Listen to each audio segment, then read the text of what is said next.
My name is Tom Broadwater.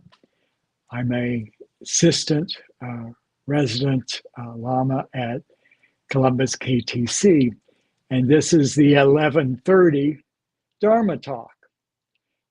I'm very happy to be here with you this morning, and I hope what I have to say will be helpful to you today. But in any case, welcome, and I'm glad to be here with you. In response to the tragic invasion of Ukraine, Dzigar Kuntrul Rinpoche recommends that we recite the refuge prayer of Tong Tong Galpo. So let's pray that the loss of life is minimized on all sides. That's what Dzigar Kuntrul Rinpoche is praying for. And for the safety and health and well-being of all who are impacted by this crisis. That the Russian forces be pacified and that the situation does not spin out of control into a larger conflict. And hopefully this situation will quickly resolve and lasting peace and stability can come to that region. You may not know this prayer, that's no big deal. Just listen and aspire to be a peacemaker. I and all mother sentient beings equal to space take refuge in the Guru, who is the precious Buddha. We take refuge in the Buddha, the Dharma, and the assemblies of the Sangha. We take refuge in the assembly of Lama, Yidam, and Dakini. We take refuge in our own mind, which is luminous, empty, Dharmakaya. I take refuge in the Guru, who is the precious Buddha. We take refuge in the Buddha, the Dharma, and the assembly of the Sangha. Lama, Yidam, Khandro, we take refuge. We take refuge in our own mind, which is luminous, empty Dharmakaya. I and all the mother sentient beings equal to space take refuge in the Guru, who is the precious Buddha. We take refuge in the Buddha, the Dharma, and the assemblies of the Sangha. We take refuge in the assembly of the Lama, Yidam, and Dakini. We take refuge in our own mind, which is luminous, empty Dharmakaya.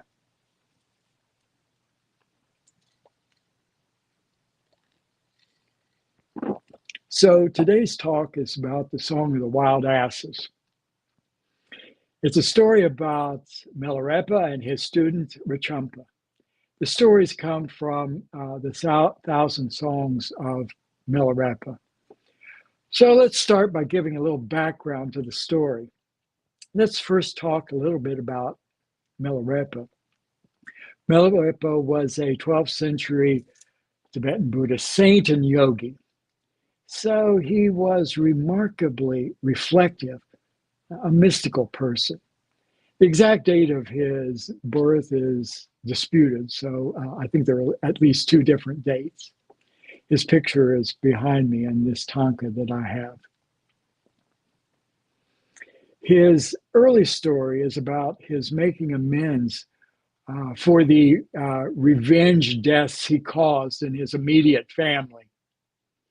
In remorse, Milarepa sought and found a teacher, Marpa, the translator, who guided him to enlightened life. There are so many wonderful lessons in Milarepa's story. I will mention two. The first is his story cuts through the nonsense we project on our teachers.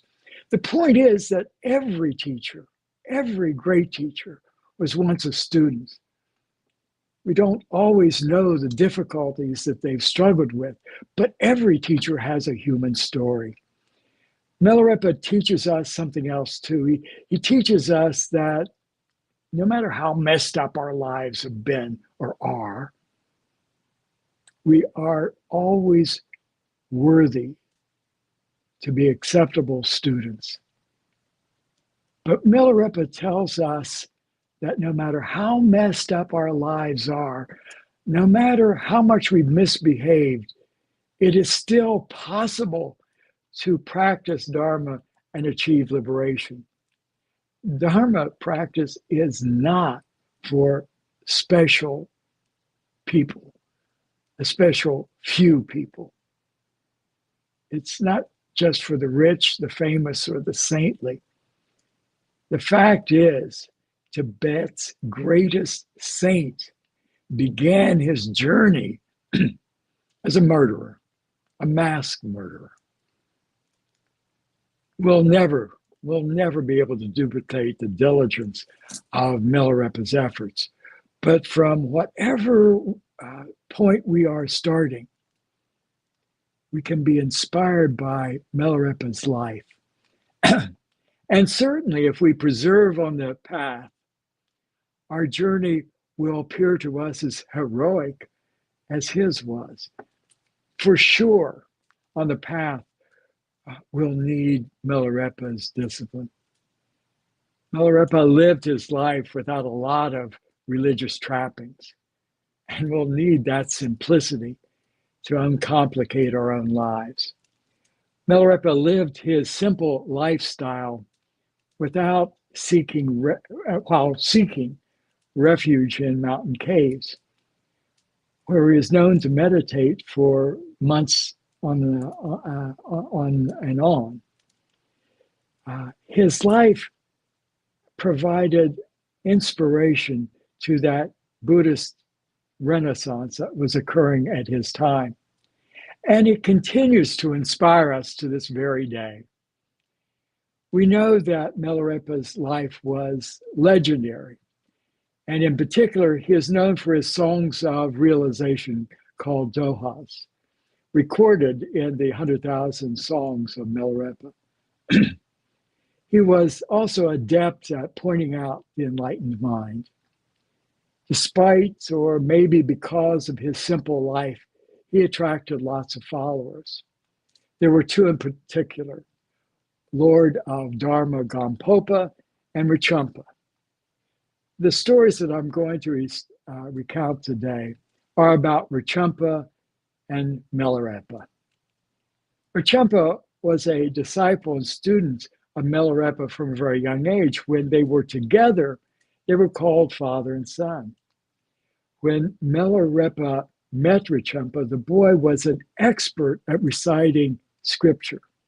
So much so that his parents tried to make an income out of his performative recitations of Dharma. Milarepa recognized Rechumpa's talent and took him on as a student and adopted son. It appears when you read the stories of the 100,000 songs that Rechumpa became sort of like an administrative assistant for Milarepa. He set up interviews for Milarepa. Rechumpa was said to have been a handsome man as he grew into adulthood. And maybe as a consequence of this, he was filled with a lot of self-pride. But even so, he retained an elemental devotion to Milarepa throughout all these stories that I'm going to tell. This residual devotion may have saved his spiritual life. This might be important to keep in mind as we go along here. As we will see, at a critical point, Rechumpa had to choose between his self-pride and his arrogance and his devotion and love to his realized teacher. The point to make here is that Rechumpa's pride, even though he was an advanced practitioner, he had an ordinary he was as ordinary, let me put it this way. He was ordinary as you and me.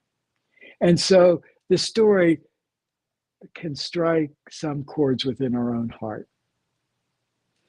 Now, before I tell you the story about the wild asses, and to provide you with some context and continuity, I'm going to go back to a story I told you last month, which was the yak horn story, which is also in the 100,000 Songs. This time, I want to tell the story with a slightly different twist. This time, I want you to see if you can put yourself into Milarepa's struggle. See, Milarepa is not like the villain of this story. He's every man. He is you and me. So if you can, try to see yourself in what he did and what he was. So let's recall the yak horn story. So on the instructions of his teacher Milarepa, Rechumpa went to India and from Tibet to gain some Dharma teachings and texts. Now, a round trip from Tibet to India would probably be round trip 900 miles. And Rechumpa took 2 trips, so he traveled probably 2,000 miles. And keep in mind that he wouldn't have had a car, a bus, or a plane to go on. He either walked or rode a pack animal all those miles. So it was a really difficult journey. And the texts that Rechumpa brought back and the teachings he received in India were profound. All these things, his epic trip, the precious texts, and the profound learning that he gained, had one major effect on Rechumpa. His pride increased, and a lot. Pride shows itself in a lot of ways, but most clearly in an inability to surrender to spiritual authority. So, as he approached his teacher on his return to Tibet, Rechumpa was thinking to himself, I am more learned in scriptures and logic than my teacher. When Milarepa greets me, will he prostrate to me? Of course, Milarepa would not prostrate to Rechumpa. In fact, Milarepa thought Rechumpa was so proud that maybe demons possessed him. And this upset Rechumpa, to say the least. It more like immobilized him with resentment. After this poor greeting and return to Tibet, much of the rest of the story is taken up by Rechumpa's continued effort to seek his teacher's praise for his accomplishments. He went on and on about all the great teachers he had met and taught him. He talked about the hardships he endured that were heroic, but he wanted praise for it. And he wanted to turn these things into fame and recognition. And so Rechumpa said to Milarepa, please invest me with the due praise and honor I deserve.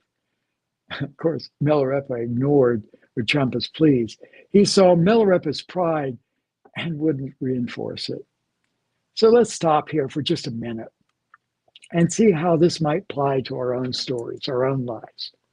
We acquire a few skills in meditation, and sometimes we want people to know about it. We may leave subtle or not so subtle hints about what we've learned in meditation. When we go to our teachers, we don't want instructions, but we want lots of praise. Or we may go to our friends, our coworkers, our relatives, and whip on a few Dharma terms for them. We don't do this out of compassion to teach the Dharma or the love of the Dharma, but because of our neurotic need to be uniquely identified and recognized and praised for our Dharma practice. I've seen this, and it's corrupt, and it leads to disappointment and very little good. One of the greatest barriers to authentic practice is our pride. Rechumpa reminds us that this obstacle of pride is, and the self-clinging exists not only in the beginner, but in the veteran practitioner. Even at the highest level, Rechumpa, by the way, was not a newbie. In response to all of Rechumpa's pride and resentment, Milarepa said, I have no wish to be learned. I have no text. I have no great pride, nor flaunt my speech. I'm happy. And he repeats this over and over again. I'm happy. Without any arrogance or desire for fame, gossip and slander are no more. And so I'm happy. At any time, I'm happy. Pride can motivate us to acquire knowledge in books at the expense of practice. Pride teaches us to be eloquent, which without experience is just a bunch of blah, blah, blah. Pretty on the outside, empty on the inside. Pride frames everything in competitive terms, ridiculing and gossiping about lesser people that we think are lesser than ourselves, and resentfully slandering our superiors, people that are more experienced than ourselves. Milarepa wanted nothing to do with pride. At this point, seeing he wasn't getting through to Rechumpa, Milarepa makes an even greater effort to convince Rechumpa that Milarepa's simple lifestyle was far more conducive to the Dharma than Rechumpa's arrogance and wish for comfort. The stories recounted in the 100,000 Songs is that Milarepa entered a yak horn without himself changing in size, and the yak horn not increasing in size. Milarepa then said, Rechumpa, if the Son is equal to the Father, come inside this yak horn. Rechumpa tried to enter the yak horn and failed. A hailstorm developed while this was going on. So what was Rechumpa's response to what appeared to be a miraculous event? He said, my Father's power may be greater than mine, or it may not be. But I know the hail is real. So let's look at this incident a little bit more and try to understand it. Is this episode simply a folklore fantasy created by one of Milarepa's followers to dupe gullible followers in the future? Many people would say that. It's a mythical story around a saint. But to understand the story and all the stories in the 100,000 Songs, you have to appreciate something about Tibetan Buddhist experience and Vajrayana practice in particular. But I can only speak about my own experiences, what I know of. So let me tell you some of my experiences. So for some summers before my 3-year retreat and after, I spent 10 days each summer with students of Khenpo Karthar Rinpoche at our home monastery in Woodstock, New York. The stories that some could tell about their teacher, Khenpo Karthar Rinpoche, during these retreats might have elements that we would find in 100,000 Songs of Milarepa. Sometimes during these summer retreats, Rinpoche gave empowerments. Often, this would involve Rinpoche using words to create Buddha fields, realms where Buddhas dwell, places of transcendent beauty and wisdom. To say that the pictures Rinpoche created were simply in the mind's eye does not in any means, by any means, capture the vivid experiential nature of what was happening in many students' minds. The experience was so vivid that it was transformative for many people. At the same time, It wasn't an otherworldly experience. Rather, for many, it was the sense of the true ephemeral nature of reality, and that was enhanced. You have to understand the view and outlook of Vajrayana practice and experience. So, what are the conditions that create these vivid and transforming experiences? First, on the one side, you must have an experienced, realized master who is able to transmit his experiences to others. And secondly, you have to have people who have a devotion to the realized master and the lineage of transmission from which he teaches. All of this is required. And missing any part, there will be no experience for the student. During these same summers, Rinpoche taught on the very highest teachings of the lineage, on the nature of mind. As a result, some students experience glimpses of the beauty and the majesty of mind. This is not a fantasy. This was the experience of many. But let's be clear, to most outsiders, nothing would be observed or experienced. Although there have been those on the outside who would get a sense of wonderment and awe around Rinpoche. So here are some thoughts. What occurs in Vajrayana practice is about what's happening in the mind. And in some cases, between the mind and the teacher, between the mind of the teacher and the student. So it's really all about mind. So let's go back to Rechumpa's response to the yak horn story. Remember his response to the images that the teacher projected was, "Teacher, your power may or may not be real, but I know the hailstorm is real." Certainly a very tentative and ambivalent response. He is saying the spiritual words of his teacher may or may not reflect the truth, but he thinks that hail striking him truly is. His teacher's power may be real or it may not be real, but he knows the hailstorm is definitely real. He's more concerned about being discomforted by the hail than experiencing what is going on in the teacher's mind.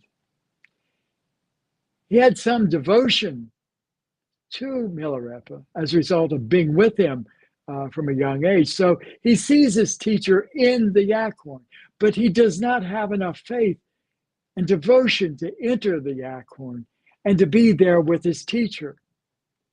And the short Vajrayana lineage prayer, which we said before each teaching session during our summer retreats, we prayed, "Devotion is the head of meditation as is taught. As ones who pray to the Lama who opens the gate to the treasury of the oral instructions, please bless us to develop genuine devotion." To enter the yak horn, Rechumpa would need to develop an open, clear, and confident mind, willing to submit to his teacher's projection. Pride narrows the gate. The mind of Rechumpa, through which Milarepa's visionary experience would enter, was far too narrowed by his own self-importance. This is a lesson for every practitioner, but most especially for the Vajrayana practitioner, beginner or veteran. Devotion becomes increasingly important as we move along. I'm not going to go into the rest of the story of the yak horn, except to point out that throughout the story, Milarepa is asking Rechumpa to follow him into mountain caves to meditate with him. This is to be a remedy to all of his pride and wanting comfort. But Milarepa but Rechumpa resists. And he gives himself away in one very telling passage. Rechumpa says, I spent time in India and learned all these teachings of secret mantra, attaining enlightenment through austerities.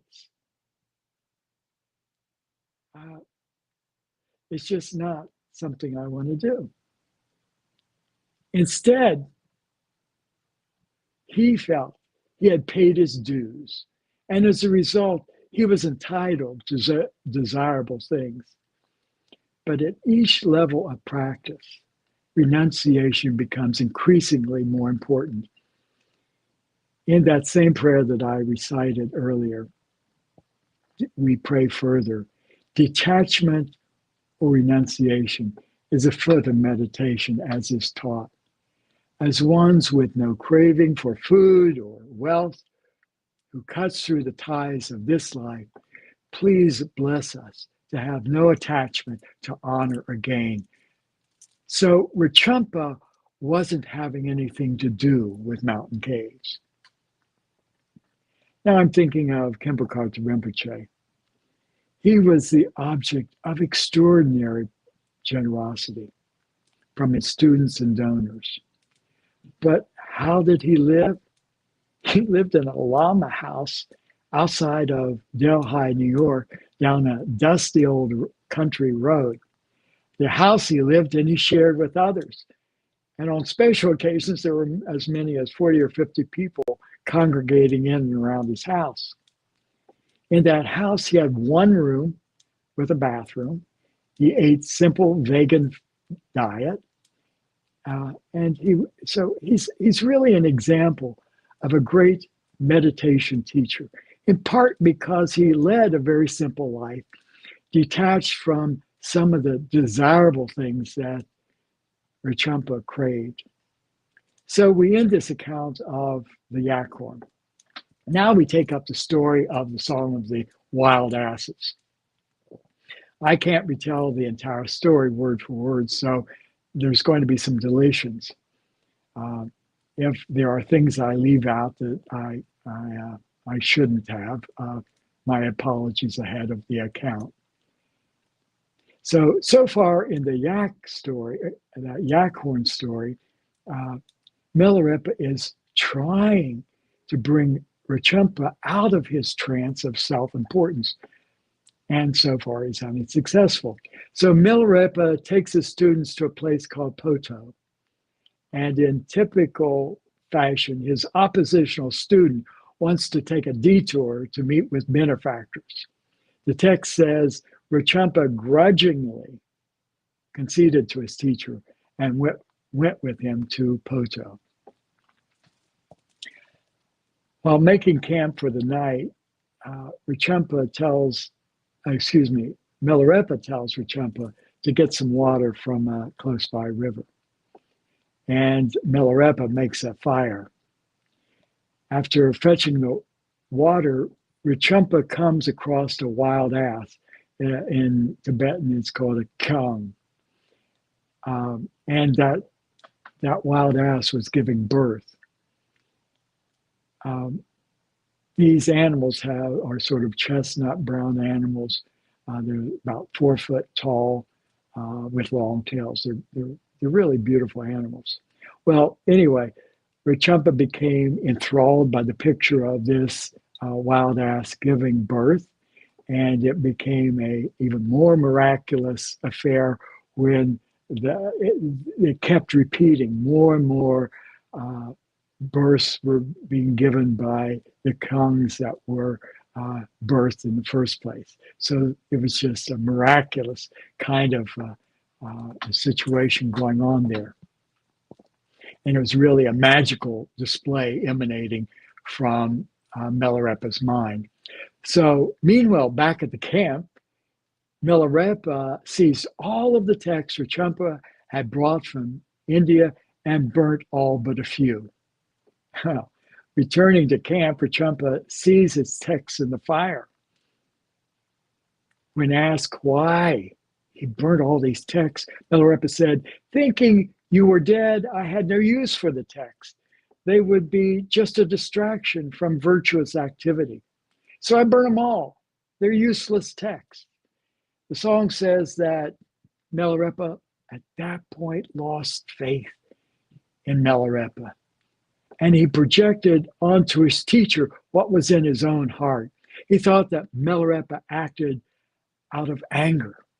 In fact, we are told in the story that Milarepa acted out of compassion. So Rechumpa thought about returning to India and ending his relationship with his father teacher. He then became even more angry and more arrogant and showed his lack of faith in his teacher. Milarepa reprimanded his student by saying, "This is your own fault. You got distracted by the display of wild asses." And then Milarepa said, "If you want to see a real show, I'll show you one." Then on the crown of Milarepa's head appeared a throne where Milarepa's teacher, Marpa, sat. And on either side of Milarepa's eyes and ears, a sun and moon appeared. His whole person emanated light. Milarepa then sang a song, "Rechumpa, if you want to know how to look with the eye of faith, all the blessings you desire will fall like rain." If anything is wondrous, this display of mind is wondrous. Though the show of the wild asses was great, they were only animals. Then he sang, "If you know how to look with the eye of respect, all Dharma will dawn as your own speech." What was Rechumpa's response? He sat in resentment. He stomped around crying, "Give me back my texts." Then, sort of like pulling out all stops, Milarepa displayed the chakras and the deities residing there in his subtle body. Chakras are, they mean the wheel. That's the literal meaning of it. And in Vajrayana context, it refers to the energy centers which occur at the junction of the nadis, which are like tubular organs of the subtle body. And through those organs, energy flows. I am not qualified to teach about chakras. I'm just describing what the story says. Anyway, Milarepa's pulling out all the stops here. And what was Rechumpa's response to this magical display?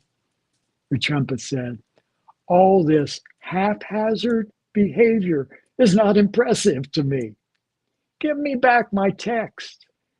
If you perform the miracle of restoring my text, then you will make me have faith again. Otherwise, I'm not impressed." So even after showing him all of these aspirations, aside from watching them, Rechumpa still had no desire to arouse his faith. And Milarepa sang, "Faithless disciples of this polluted age, when I think of them, this yogi is sad. There is no bending a hardened heart. Rechumpa, bend your mind from within." So let's pause the story to think about what's going on here. Perhaps the thing that stands out for me the most is that Milarepa burnt these texts. They were sacred. And we learn that we are to reverence the texts. We don't step over them, and we make offerings to them.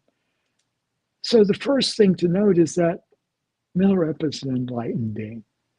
What he can do, we can't. The song states that he acted out of compassion. He saw that Rechumpa's grasping on the text was increasing his own suffering. And if Rechumpa tried to use them, it would be with a selfish motivation, with little long-term benefit for him or others.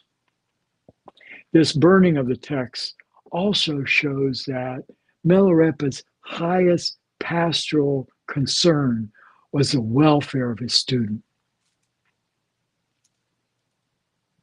He wanted his student to use, he didn't want his student to use these texts for selfish reasons, because they had become a religious trapping, and Milarepa wanted nothing to do with religious trappings.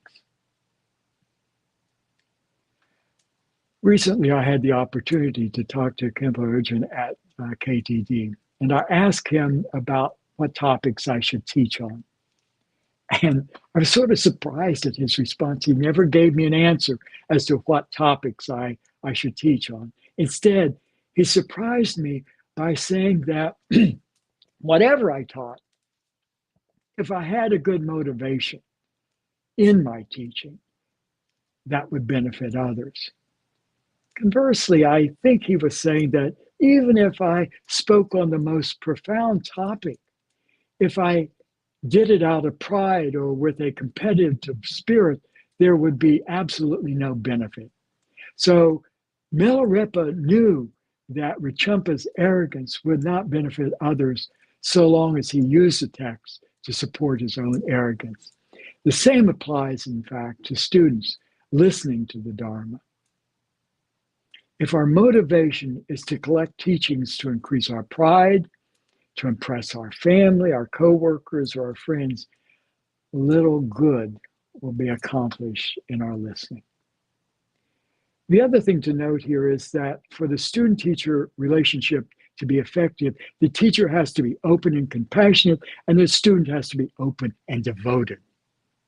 Milarepa showed his openness by never giving up on Milarepa, giving up on Rechumpa. At the same time, he never demanded blind obedience to his religious authority. There was no religious authoritarianism in Milarepa's approach. He kept trying different ways to bring his student around. When meeting Rechumpa's hardened heart, Milarepa would sing to him, not the usual doctrinaire approach of religious authority. But no matter how much even an enlightened being may try to help, if the heart is hardened, no transmission can transpire. So it's only the teacher's mind. It's not only the teacher's mind, but also it's in the mind of the student. There is interdependence in the student-teacher relationship. If the student refuses to be student, the teacher cannot be teacher, no matter how great the teacher is or how realized he may be. So we can further wonder what were the causes surrounding the impasse between Milarepa and Rechumpa. Certainly it was pride, but there might be something more to it. After all, Rechumpa and Milarepa were called father and son. This relationship was established when Rechumpa was a child. Perhaps it is this very circumstance that conditioned Rechumpa's actions. After all, children often seek the approval of their fathers. So Rechumpa hoped his father would bow to him. Sometimes in our separating and becoming independent of our parents, we compete with our parents. Or perhaps it was Rechumpa's familiarity, his long-term closeness to Milarepa that bred an unhealthy, casual disregard for his teacher's words. I don't know. what I do know is that we can project onto our teacher all kinds of things, especially if they fail to conform to what we think they should say or do. So we need to watch out for those projections in difficult times. The other thought I have is that the teacher is not our drinking buddy. He's not our neighbor with whom we can gossip. He's not a casual friend. The teacher's job is to move the student along the path of liberation. And the student's job is to move along that same path to liberation using the teacher as a guide. So let's go back to the story again. We left off with Milarepa lamenting the faithlessness of the present day student. In one last song to Rechumpa, Milarepa says, "Leave your bad attitude in high regard. Dispel your mind stream's negative perceptions. Let rest all your negative conduct's airs. Look at your mind stream's coarse way of thinking. Leave behind your wrong views. Abandon the demon fiend of self-grasping. At death, I will have no testament than that. And in life, I have no heart advice but that. Hold this within your mind stream, Rechumpa." Having sang that song, Milarepa appeared to Rechumpa to ascend into the sky to a heavenly realm. Seeing his teacher disappear, Rechumpa felt remorse and said, "Since my mind was not tamed, I wouldn't let go of my measly text." Then the Guru showed me all these miracles, and still faith did not arise. What use are the texts without a guru? So when Milarepa appeared to disappear into the sky, Rechumpa threw himself off a cliff and showed remorse while thinking that in all my future births, may this mind mix with the mind of my Guru. Landing on the ground with his body broken, Rechumpa saw his teacher's shadow fly over him in the sky. Then running after the shadow, Rechumpa arrived at a place called Red Rock. Emanating in three separate forms in front of Rechumpa, Milarepa said, "If you've given rise to faith, speak the truth in your heart." Rechumpa replies, "You cared for me with compassion. This is the truth in my heart." And then Milarepa added, "I sent you to gather instructions, but so much of this was mere talk. I feared you would become someone who just talks about scripture." We know from the story that Rechumpa was a student of Milarepa from childhood.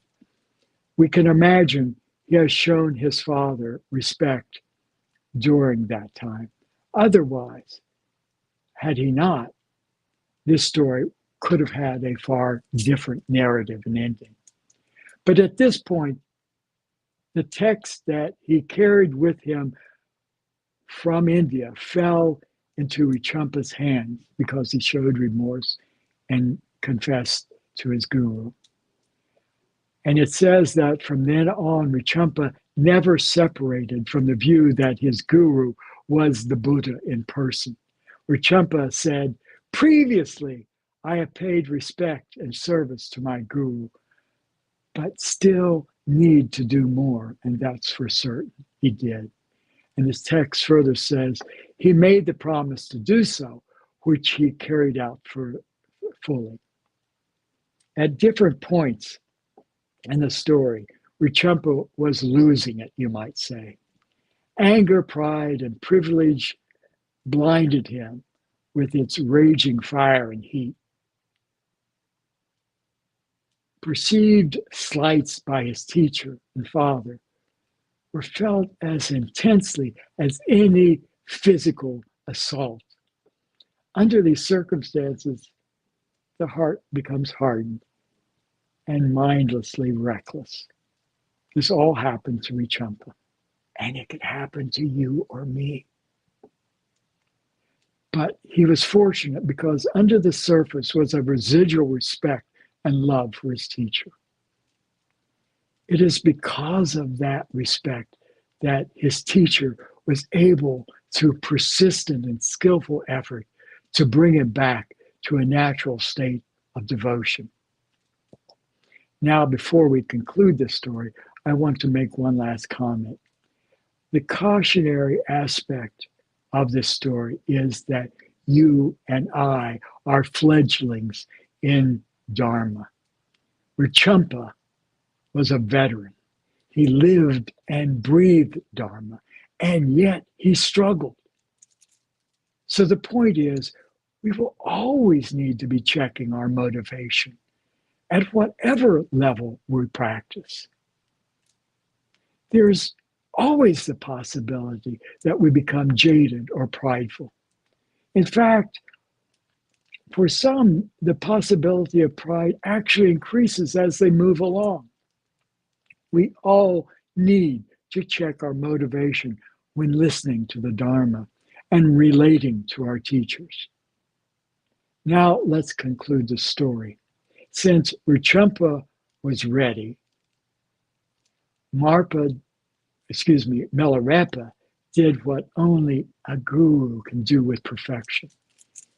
He gave a wonderful Mahamudra meditation instruction in the form of a song, and it is often called the View, Meditation, Conduct, and Fruition. I won't read the whole song, just the first stanza. And it says, the view is wisdom, which is empty. The meditation is luminosity, free of fixation. The conduct is continual stream of non-attachment. The fruition is nakedness, free of stains. Again, I won't go into the other stanzas. They're just too profound of a text for me to talk about. But according to Kempo Sutram Kamsa, the outlook or view we cultivate that's mentioned in this stanza is that wisdom is empty of everything that obscures it. In this case of Rechumpa, it is his pride and attachment that was obscuring his wisdom. Finally, having purified these afflictive states through his confession of faults to his guru, he got closer to wisdom mind. Meditation is becoming familiar with an awareness, a luminosity that is free from fixation. In the case of Rechumpa, he was fixated on the text and the fame they would bring him.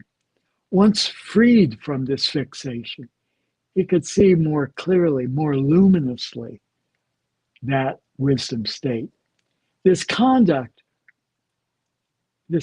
spoken of in this stanza could best be seen in the conduct of Milarepa. His was a continual stream of non-attachment. He was being challenged by a lifelong student, but instead of becoming fixated on his identity as a father or teacher and getting angry at his student and his student's arrogance, Milarepa's actions spontaneously flowed from his realization. That's to say, his compassion. The last line about nakedness refers to the nature of mind just as it is. And Karl Brunholz, a great teacher, says about this nakedness, we dress up our minds in the costumes of anger, attachment, pride, and jealousy. When these costumes are stripped away, the basic awareness that is mind's nature is naked, without any additives, preservatives, or artificial flavors, without a fig leaf of embarrassment. The happy ending here is that finally Rechumpa cooperated with his guru to strip away his pride and his attachment. And as a result of preserving in that struggle, his teacher was able to give him pointing out instructions and lead him to the nature of his mind, his Buddha nature. And so we pray in that same Vajradhara prayer that I have referred to and that began every teaching at KDD, our home monastery. And it goes like this. The main practice is being undistracted, as is taught, as ones who, when whatever arises, rest simply, not altering, and just that fresh thought, bless us in the practice that's free from thoughts. And finally, in all our births, may we never be separate from the perfect Guru. Enjoying Dharma's splendor, perfecting the qualities of the path and levels. May we quickly achieve the state of Buddha Vajradhara.